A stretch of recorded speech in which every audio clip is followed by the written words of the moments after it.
Welcome to Not Milk Never Milk. Subscribe if you're lactose intolerant. In this video, I will explain how to create a new public post. First, you will want to find the Create button, which is typically a prominent icon or text link.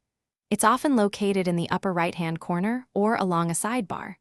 Once you click it, a menu will usually appear, giving you several options.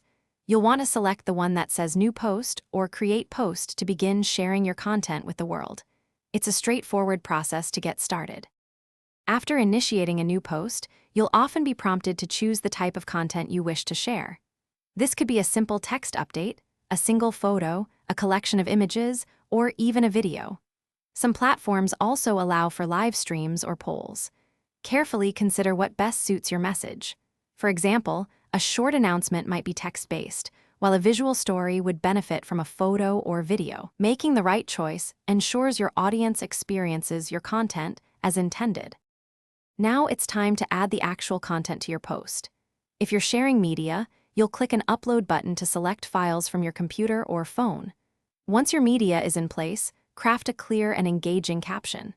This is your chance to tell your story or provide context. Don't forget to add relevant hashtags. Using 3 to 5 well-chosen tags can significantly broaden your reach. You can also tag other users or locations to connect with more people. Before you hit that final button, take a moment to thoroughly review everything.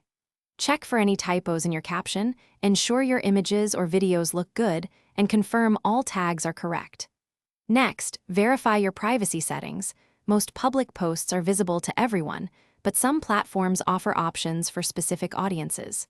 Once you are completely satisfied with your creation, simply click the Publish or Post button. Your new public post will then be live for the world to see. Thanks for watching. If this was helpful, leave a like and consider subscribing. See you next time.